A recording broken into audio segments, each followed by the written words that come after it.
Hello, আসসালামু আলাইকুম। কেমন আছেন সবাই? আশা করি সবাই ভালো আছেন। আমি মোহাম্মদ ফাহিম শাহরিয়ার। আজকে আমরা দেখব কিভাবে আমরা শুধু আমাদের চোখের ইশারায় আমরা কম্পিউটার মাউস পয়েন্টার নাড়াতে পারি, অর্থাৎ এক স্থান থেকে অন্য স্থানে নিয়ে যেতে পারি শুধুমাত্র পাইথন প্রোগ্রামের সাহায্যে। তবে চলুন আমরা দেখি আসলে আমরা পারি কিনা। আচ্ছা, আমরা তাহলে এবার দেখি আসলে আমরা কাজটা করতে পারি কিনা। এর জন্য আমাদের প্রথমে আমি আমার পিসিতে পাইথন এডিটরটা ওপেন করে নিই। আমি এখানে পাইথন ইউজ করছি। এন্ড আমি পাইথনটা আমি ওপেন করে নেই। একটু টাইম লাগছে আপনার ওপেন হতে। জাস্ট যে ওপেন হচ্ছে আমার পাইথনটা।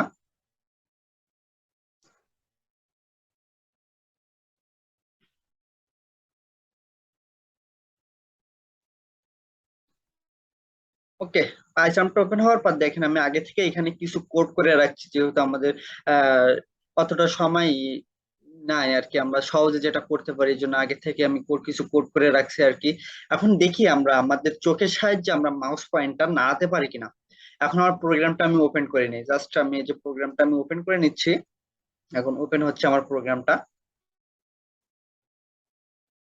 প্রোগ্রামটা ওপেন হওয়ার সাথে সাথে আমার অটোমেটিক্যালি আমার পিসির ওয়েব ক্যামটা অটোমেটিক ওপেন হয়ে যাবে। জাস্ট এই দেখেন আমার পিসির যে ওয়েব ক্যামটা আছে, ওয়েব ক্যামটা ওপেন হয়ে গেছে। এন্ড দেখতে পাচ্ছেন যে আমার চোখের সাহায্যে মানে একটা বিন্দু মতো দেখা যাচ্ছে। জাস্ট আমার ওয়েব ক্যামটা আমার চোখের যে পয়েন্ট আছে সেটা আপনার ফোকাস করছে। এন্ড আপনার হয়তো লক্ষ্য করলে দেখতে পাবেন যে আমার মাউস পয়েন্টটা ইতিমধ্যে নড়ছে আমার চোখের ইশারায়। দেখতে পারেন আমার চোখটা আমি যেভাবে নিয়ে যাচ্ছি আমার মাউস পয়েন্টার ঠিক সেইভাবে নড়ছে। এই যে বিভিন্ন ভাবে নড়ছে আর কি। দেখেন আমার হাতটা কিন্তু আমার এখানে আছে। জাস্ট আমার চোখের ইশারায় আমি যেভাবে আমার চোখটা নিয়ে যাচ্ছি ঠিক মাউস পয়েন্টার ঠিক তেমন ভাবে নড়ছে। এই যে ঠিক তেমন ভাবে যাচ্ছে, তেমন ভাবে নড়ছে আর কি। এই যে জাস্ট একটা মজার একটা মিথ জাস্ট আমি একটা করছি, জাস্ট আমি পাইথন প্রোগ্রামের সাহায্যে। এন্ড আরো মজার মজার কিছু নিয়ে আসবো ইনশাল্লাহ আগামীতে। ততক্ষণ পর্যন্ত ভালো থাকেন, ধন্যবাদ।